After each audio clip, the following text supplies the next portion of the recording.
Welcome to Docs Outside the Box podcast. This is your official show, looking inside the minds of cutting-edge and innovative doctors. Think you'll find these stories in any medical textbook? Sorry. You're getting real life insight from men and women pushing the envelope beyond medicine. Ordinary doctors doing extraordinary things. Let's start now with your host, Dr. Nee Darko.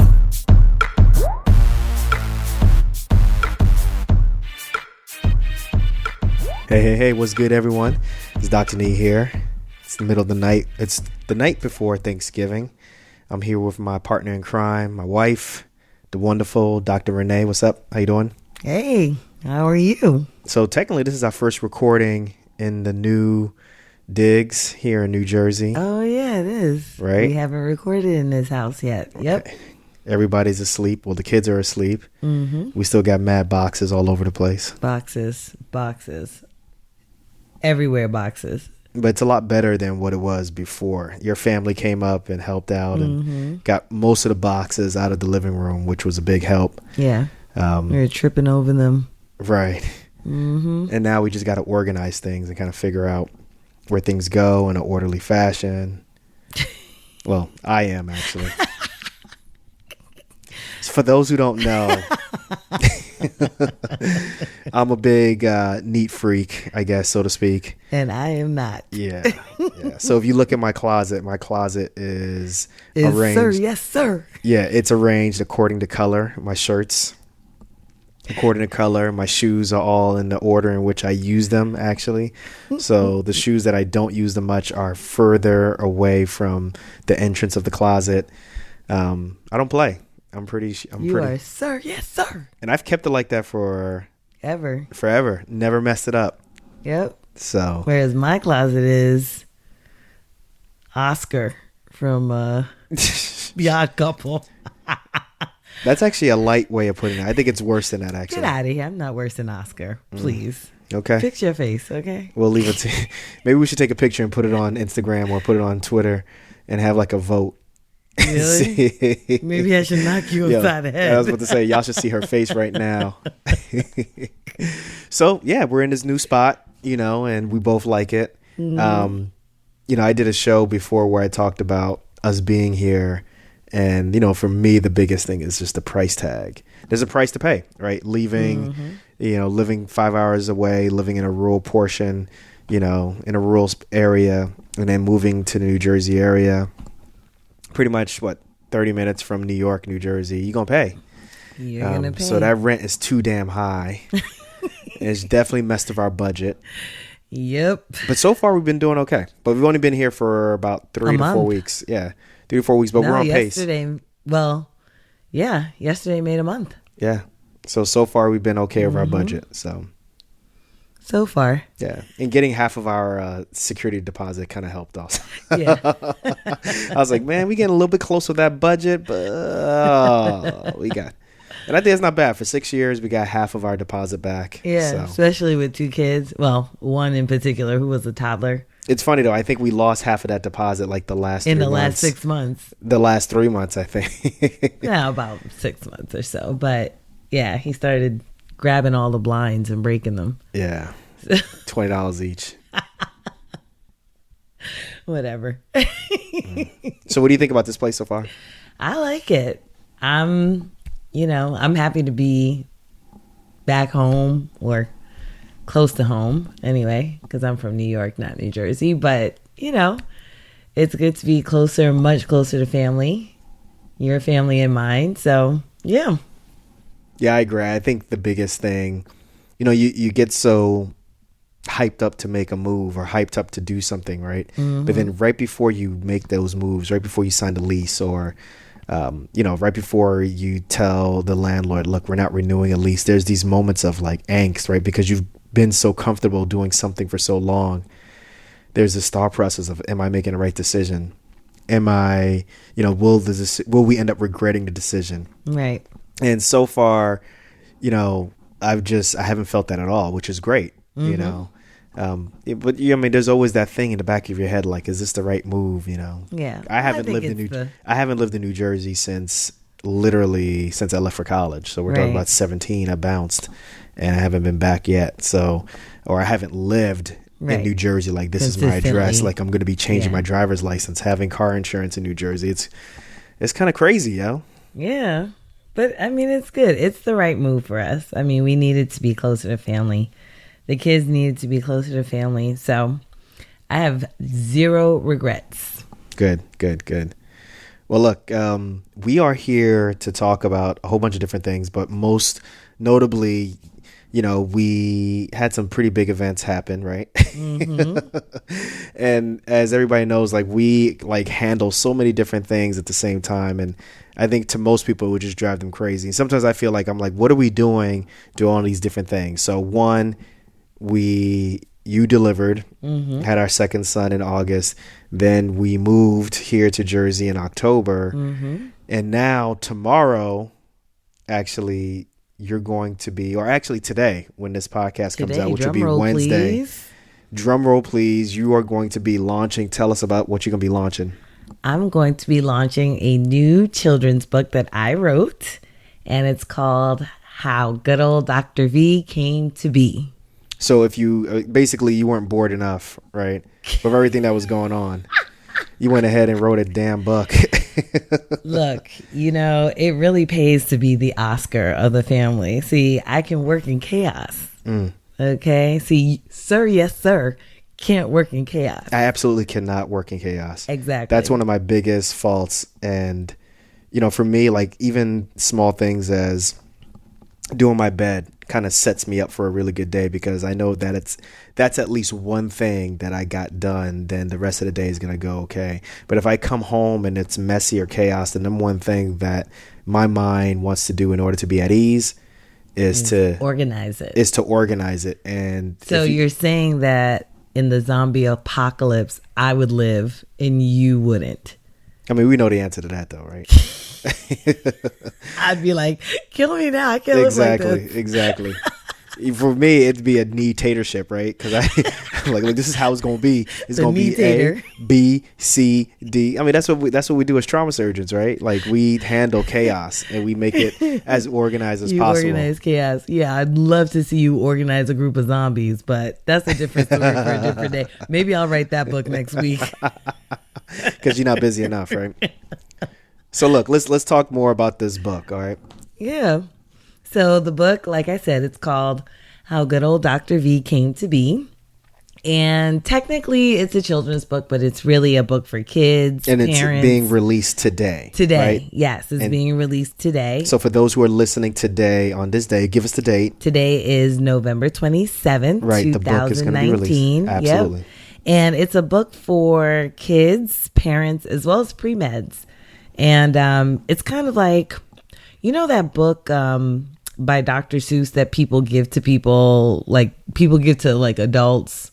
What is it called? I don't know. And fun fact. Fun fact what? Fun fact is I've never read a Dr. Seuss book ever. Of course you have. Nope. You've read Go Dog Go. Well, I've read that to my son. Yeah. But I've never read a Dr. Seuss book growing up. Okay, gotcha. So like a lot of eggs and ham and stuff yeah, like all that stuff. Like when you talk about that stuff, or when people talk about that in like just conversation, or just talk about I like, you know, I don't know, whatever they may say from a Dr. Seuss book, I am like, yeah, I don't know what you're talking about. Like I did not read any Dr. Seuss books at all. Right. But it's kind of like that book. I can't remember the name of the book, but it's almost like that, right? Where you give someone a children's book to just kind of remind them just how the journey is through the eyes of a child, so that they realize that, you know, they still have that kind of nostalgic feeling of when they were children and what they were trying to pursue. And that sometimes the road is hard, but it doesn't necessarily mean that they can't get to their destination.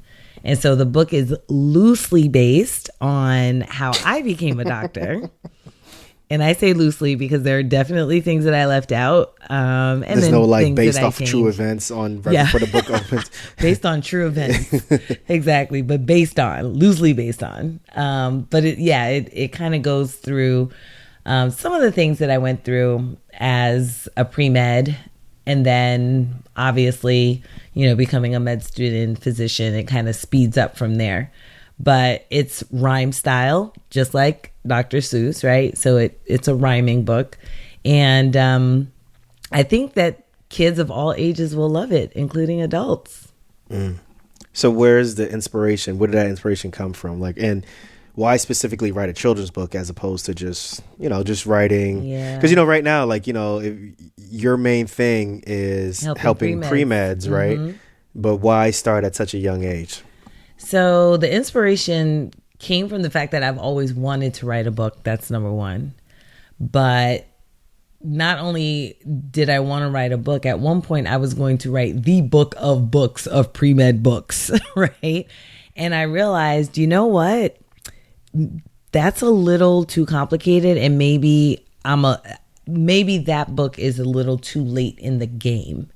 And I wanted to really focus on giving people information when they needed it, not after they realized they needed it, right? So being a children's book is a great way to give people information when they need it, even before they need it, right? Because as a child, you're reading this book. As a parent, you might be reading this book to your child, right? And so for me, I know part of my story was that when I had problems, with being pre-med, my parents didn't know what to do.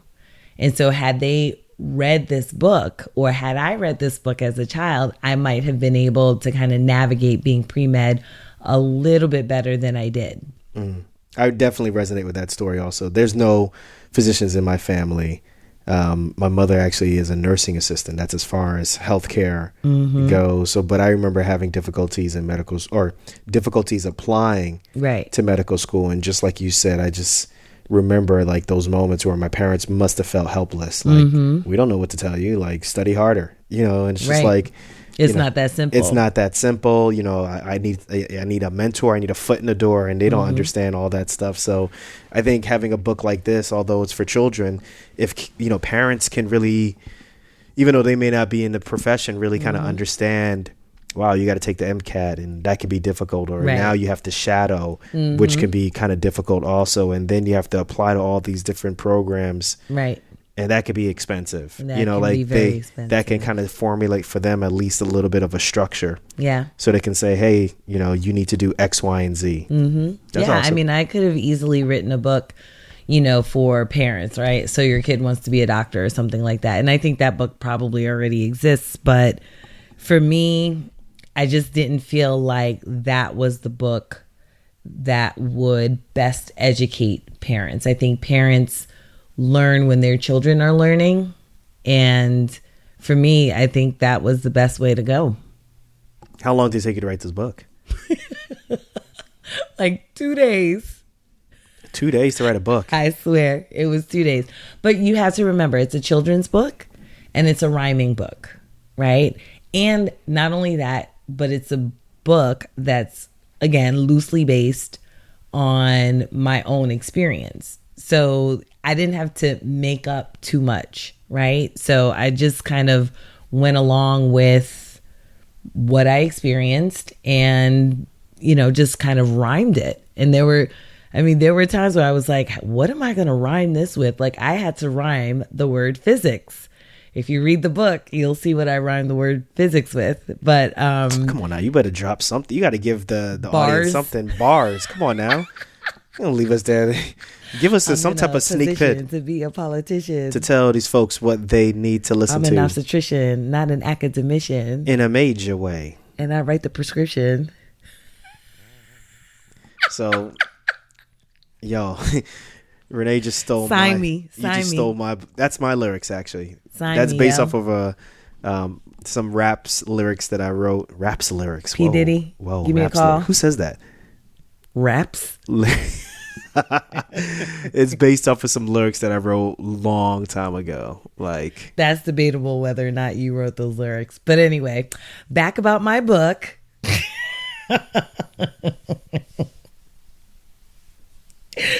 First of all, well, anyway, look, go ahead. This is about you. Go ahead. But no, I mean, it was a really short period of time for me to write the book. And I think part of that also was the fact that, again, remember, I wanted to write the epic book of premeds, and that book was going to take forever. And for me, I said, you know what, it's better for me to put a book out that is going to be just as effective, if not more effective, especially because that book would be going to children, much younger than the pre-med age that we usually think of. It would also be going to educate parents, and it could educate pre-meds. So how did you write the book knowing that this is just right for kids? Mm-hmm. What are we saying the target age right now for this book is? So the target age for this book is about 8 to 10, 8 to 12. So how do you know, like, okay, maybe I'm not putting in too much that may scare them, or maybe even too much that may overwhelm them? But also at the same time, it's entertaining to them, because writing for kids, I think, is really difficult, right? So how did you manage all that? Because probably they don't want to hear nothing about no MCATs or, right. shadowing or anything like that. Like, how do you make it still entertaining? So for me, I don't think writing for kids is difficult, right? But you have to remember, like, I'm a writer, right? I love to write. I've always written. So this is not the first story that I've written. I've written stories. I think my first story I wrote was in like maybe 5th grade or so. And I wrote it for the first graders in my school. So for me, it just came very naturally. I don't think it's hard to write for children. I think actually it's easier to write for children. Children don't necessarily have the same expectation as adults. They just want to hear a good story. And if they hear a good story, then they can follow along with it and they can learn from it. So when you came up with this, was this, I want to write a book information, or this is just, I just kind of have this story in my mind where I'm going to make it rhyme and maybe it'd be a blog post? And then, so did it start off initially like, this is the book I want to write? I know this is not the ultimate book you want to write, but did this information come out as this is a book? Or did this come out as something, I don't know, a couple of iterations before a book, like a blog post, or I don't know. No, this particular piece anyway, or the way that this panned out was that it came out as a book. Because I wanted to write the epic book of premeds, and that was just, it was just taking too long, and it was just too much, and there were a lot of things that I want to do, and that book is still in process. But I had to put that book away because it was stressing me out. And so for me, I said, you know what? I'm going to write a book, but I'm going to write a book like no one's ever written a book. And so I started writing. And then the reason it took me 2 days, I could have stopped after the first day. I could have finished it the first day. It's like no such thing as writer's block when you like over 2 days or right, over 2 days. But well, not for this type of book. But part of the reason that it took me 2 days is because between the first and the second day, I started thinking, has anyone actually ever written a book for kids on the process of becoming a doctor? I know there are a lot of books for kids about being a doctor, right? This is what the doctor does. This is the kind of doctor that you can be. This is what this kind of doctor does. So I actually went and started looking to see whether or not there were books that were actually written for children about the process of getting into medical school. What'd you find? None. I didn't find any. If they're out there, somebody let me know. But I did not find a book that basically chronicled, you got to go to, undergrad, and you got to take the MCAT, and, here are the courses that you need to take. I didn't see any of that. And so for me, I was like, this is the book. That's when it really hit to me. It really hit me that I need to finish this book. And so the second half of the book was then written. So once you got the information, you realized that this is going to be a book. Take us through the next steps of, okay, I'm writing a book and I need to get into other people's hands. So that means you have to publish it in some form or fashion. So, you can either go the self-publication route, or self-published route, or you can actually team up with a publisher. And what did you decide to do? So, well, the first thing I actually did was I went to an illustrator. So I have a friend of mine who also is a physician, and she published a book, and I really liked her illustration. So I asked her who her illustrator was. You have to realize, though, I didn't know anything about publishing a book. So I didn't know that sometimes publishers will give you an illustrator to do, to basically publish your book with. So I went to an illustrator separately, and I got him to do all of the illustrations, which if you see these illustrations, people, I'm telling you, it's just, they just did such a great job. Looks good. Yeah. Skewed Perceptions is my illustrator. They're not listed specifically there. The illustrator is one of the illustrators of that company that's listed on the book, but such a great job. But as far as publishing, that illustrator actually gave me a publisher to contact and work with. And so that's who I ended up working with. I reached out to the publisher, and in this particular case, this particular publisher helps authors just publish their book, right? So they're not going to be the Penguin. Oh yeah, right. Yeah. I know what you're talking They're or not like Harvard Press or yes, like those exactly. big major. They're not going to be these big marketer. major. They're not going to market it for you. Right. You ain't getting no advance or anything like that. Exactly. Unless There's you ain't no tell me about something. You holding out on me? Not holding out. Dr. on Renee, you. what's up? No, there's no advance. There's no anything like that. There's no like you have to submit your manuscript, and then we have to say whether or not it's worthy. They basically put those authors out there who may or may not have been published by the bigger publishing houses, and they give them a shot to be published.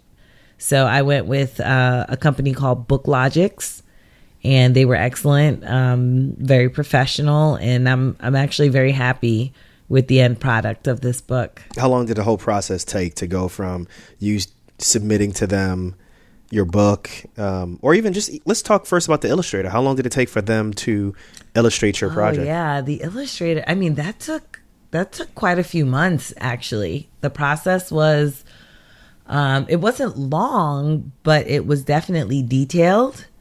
For me, I want to say, oh wow, maybe 6 months. Really? Was it 6 months? Yeah, maybe 4. It didn't seem that long, but I could be wrong. Maybe 4 to 6 months. Part of it was that the main illustrator actually had gone out of the country for a while, and so because I wasn't in a rush to publish the book, yeah, you have to realize the book was written almost 2 years ago. Yeah, the book was written almost 2 years ago, illustrated about 2 years ago. Or at least the process of illustration started about 2 years ago. And yeah, so the publisher eventually took over the process, and that process took that wasn't very long either, but maybe about, I don't know, 3 months total. Again, but I wasn't in a rush to publish the book. So that's the other thing. The publisher definitely could have done it faster. I think the rate limiting step was me. Okay. So, I just had some other things on my plate, then got pregnant, then, got knocked up. Got knocked up, and just was not in the mood to release a book until now. So what kind of things have you learned about yourself throughout this whole process? Ooh, that's a good question. Patience. Yeah, patience for sure. Definitely patience. I've learned to put myself out there.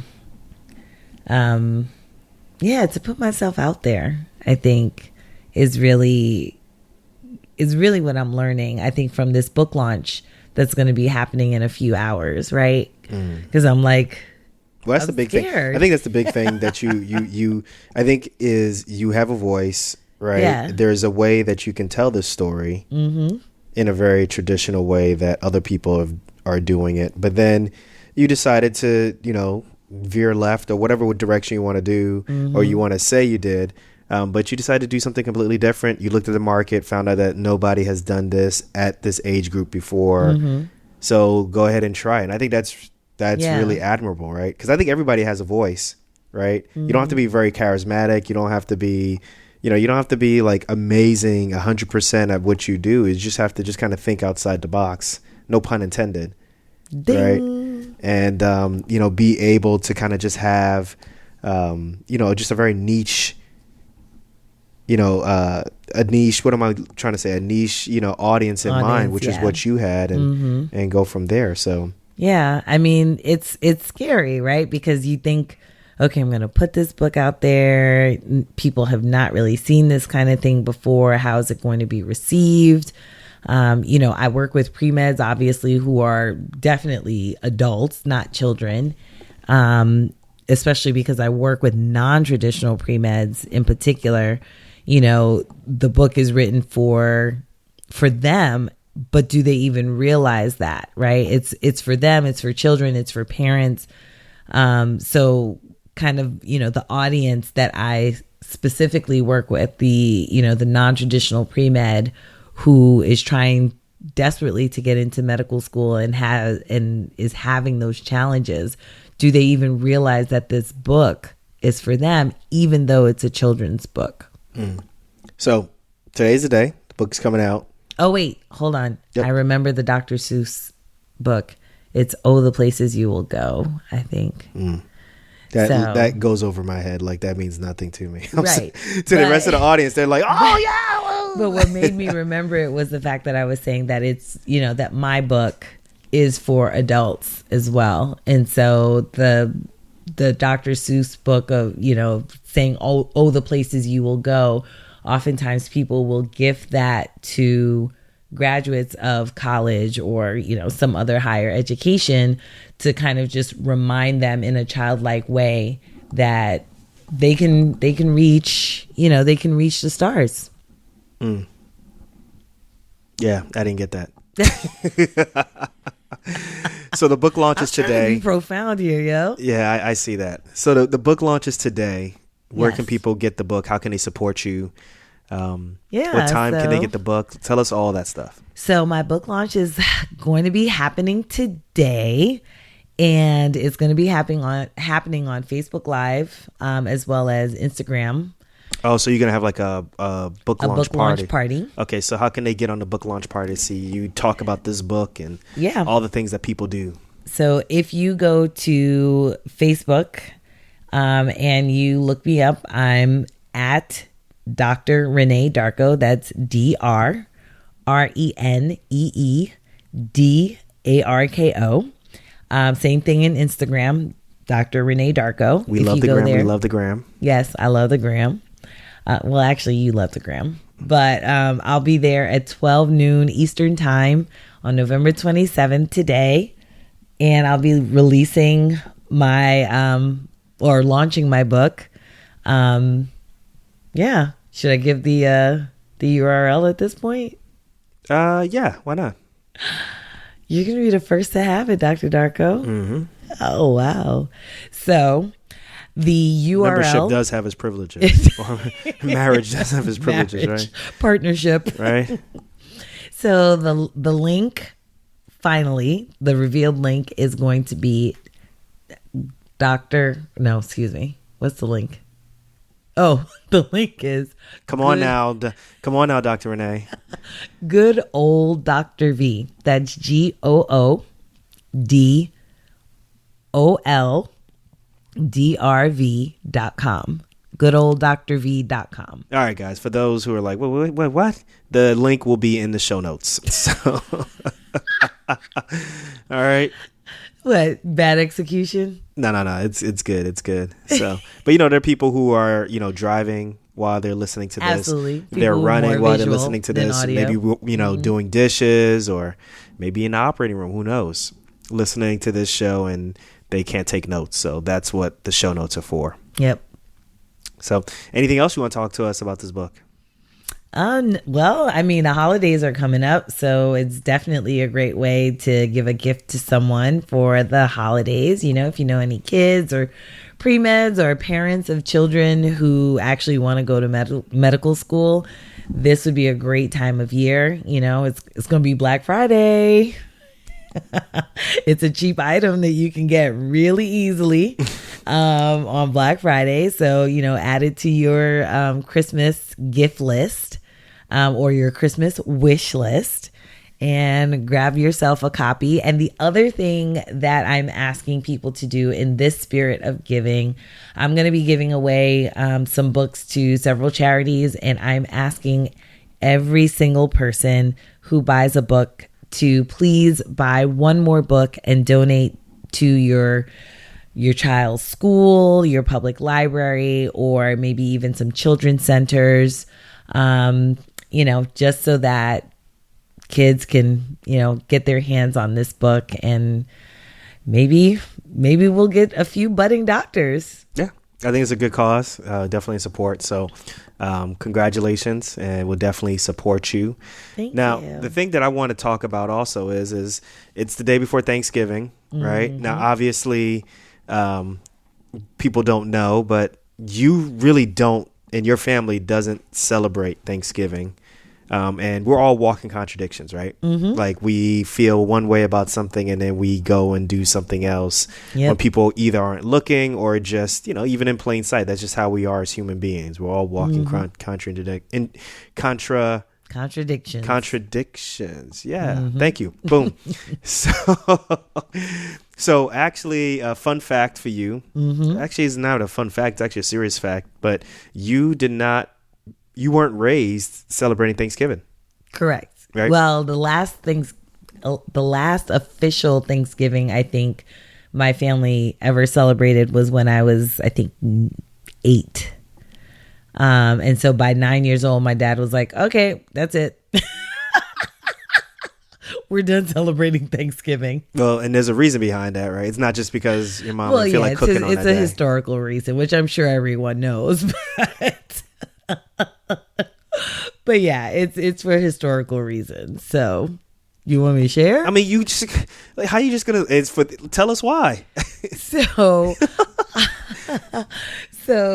it's because, you know, in my family, you know, Thanksgiving, I guess, marks the annihilation, I guess, of American, you know, of Native Americans. And so, you know, that marks the beginning of the end for Native Americans. And that's just something that, you know, my family said that they would not celebrate. So if you know anything about my family is Haitian.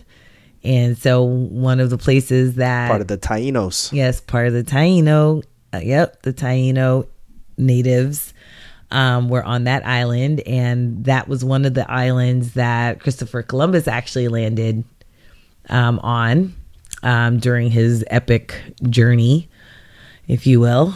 And so that was the beginning of the end for the Tainos in Haiti, and certainly the beginning of the end of, you know, of the Native Americans on, you know, American soil was probably, I mean, the best time that you can mark it down to is Thanksgiving. Right. And I get it. Now, my family, we celebrate Thanksgiving, but it's a little bit different for us. It's more of, this is the time, we look at it more of a, you know, this is the time when everybody has time off to kind of get together, right, and meet and, you know, watch TV and eat and so forth. Obviously, you know, the reason I say we're all walking contradictions is, you know, you're celebrating on a day when, you know, literally, like, it marks the beginning of the end. Right. You know, but we look at it as a way to kind of realize what we're thankful for, right? And obviously, because me and you got married, you got dragged in on this. Yeah, I mean, I don't begrudge anybody celebrating, you know, Thanksgiving. You know, I don't pass any judgment on people celebrating Thanksgiving, because I do know that a lot of people get together, for that reason, right? For families, you know, to be thankful, to be able to share, you know, and break bread together. So I don't begrudge anybody that, which is why I've never given you, you know, a problem about going to celebrate Thanksgiving with your family, because I know it's important to you guys to get together and just, you know, celebrate each other. So, and now I'm a part of the family, so I'd like to do that with you guys. Yeah. So fun fact for us, like, I just remember growing up and literally starving until the meal was ready. Football was on and so forth. But now, you know, over the past 3 years, ain't no football on, you know. So we'll leave that for another That's show. Another episode for another day. But it might be some basketball on, so we may watch that. Or just some scary movie or something like that on Netflix. But, you know, the biggest thing, like I said, is that we always give thanks for things that, you know, we're really happy about, or things that we're really grateful about. It's just kind of like an abundance mindset, you know, an opportunity to really celebrate just gratefulness. Yeah. So I want to ask you, what are you thankful for, you know, for this year? Ooh, I'm thankful for a lot of things this year. I actually am doing some social media posts of the things that I'm thankful for, and I'll just tell you about today's post. My post today was being thankful for motherhood, and just kind of, you know, the fact that I didn't. Are you really going to say that? Because earlier today, if we could have made like a meme of motherhood today, y'all, it was the hilarious thing. So Dr. Renee is like getting ready for her book launch. My 2-year-old son is like literally on the couch behind her neck, you know, watching TV, like jumping and kicking. And then our 3-month-old is breastfeeding, and she's doing this all multitasking at the same time. It was on like the computer. Like how you like that is literally the epitome of motherhood right there. Oh yeah. Well, I think but that's what makes me so thankful, right? Is that I'm even able to experience that. And, you know, some people aren't able to experience it, you know. So, you know, in the post that I wrote, I just kind of write about motherhood and how we like to kind of glamorize it, but it's not glamorous, right? Like that what you just described is not glamorous, right? There's a lot of pain in motherhood, right? And so there's no privacy in motherhood. There's definitely no privacy. I want to go to the bathroom. Mommy, me too. Like, yeah, dang. Exactly. No privacy. But yeah, I talk about the pains, all of the different types of pain that come with being a mother, whether or not, you know, you can have children. Once, you know, you get pregnant, you might miscarry, you might, you know, be adopting, and waiting for so long, an adoption might fall through, you know, pain of delivery, the pain of, you know, postpartum depression and anxiety, you know, all kinds of different pain, the pain of breastfeeding, the pain of not breastfeeding, the pain of, you know, people guilting you for not breastfeeding, all kinds of pain. Which is crazy. Yeah. I just read something on Huffington Post of a woman who went through, woman who was talking about accidental starvation of her child because she fell into the whole like you gotta breastfeed and did not allow her child obviously to have some formula. Supplement. It was horrible. Yeah. But you know, there's a lot of pain, you know, with being a mother, and so you might ask yourself, well, you know, why does motherhood even persist? You know, like why is it still here if it is so painful, right? In so many different ways. And for me anyway, the pain of motherhood in no way, shape, or form outweighs the joy of just kind of watching a child learn, grow, and just, you know, just thrive. Well said. So, yeah. Well said. Okay. So I'm thankful for motherhood. So you're not going to ask me what I'm thankful for? I'm like, I mean, it's your show. Well, excuse me. Okay. Well, so what are you thankful for? Thank you. Oh my goodness, guys. Come on now. Right. I'm thankful for you. Aww. You know, I'm thankful for you. I think that, you know, we had our anniversary, a couple days before this also. That marks what, 6 years? 4 days ago. 4 days ago, but it marks 6 years of being married. And it's been amazing.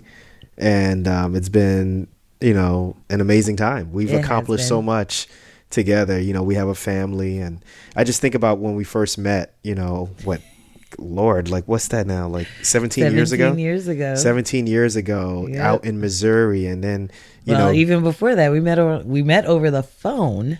right. But still, that's like clse to 17 years ago, Yeah. if not. Yeah. And then just where we've been through, like residence or medical school, then, sub-Is and traveling during that time, and then residencies and being apart for so long, and then just from like that, going from fellowship to getting married, and then doing all these medical humanitarian trips together. It's just amazing what we've been able to accomplish. Yeah. So I was just thinking about things, and I think the way how I can encompass it the best, like I'm just thankful for you to have you there thanks, with me babe. and stuff. So That's why I love you. so they don't I'm know, very but I'm thankful for you literally as well. buttering you up because you got a big meal that you got to make for Thanksgiving, because my parents said straight up they done. So between you, me, my sisters, I'm thankful for Hungry Man Dinner. oh man. you thankful for that rice cooker. Can they 'Cause sponsor this show?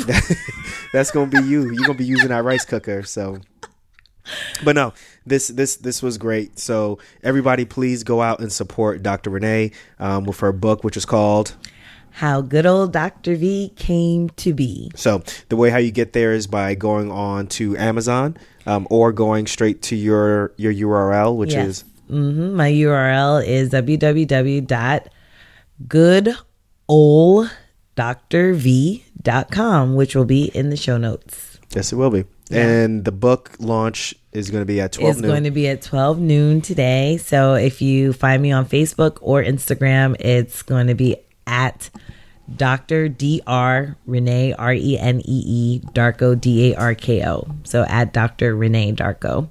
Okay, cool. That's my handle. So everyone, we want to say thank you very much for listening to this episode. Anybody, I think I put it out there, but we are going to be doing an episode where we talk about how we've been able to budget moving into a high cost of living area. Yes, right? we definitely need to talk about that. All right. So, and the things that we're sacrificing and the things that we're thinking about, I think it'll be really interesting to let people know how we've been able to handle that. Yeah. And then the other thing too is we are going to be purchasing a rental property very soon. I hope so. Right. We've been looking. Looking. Yeah. Yeah. We've been looking. So lots of moving parts in this household. Oh my goodness. So I released an episode earlier this week. That's a good episode too. Right. There's a Yeah. course by Dr. Letty and Dr. Kenji with Semi-Retired MD. This is a great course. I suggest if you all are interested, you're not sure exactly where to start with real estate, you're looking to get, a foot in the door, this is a really good course. It's over 3 weeks. But go ahead and check the show notes in there again. Also, there's a link that you can click on to go ahead and sign up for the course. The course won't be available to register until December 2nd. But also a disclaimer, I'm also an affiliate of the course. So if you sign up, a little bit of the proceeds goes to help the show grow. So that's pretty much it. I just want to wish everyone happy holidays, happy Thanksgiving.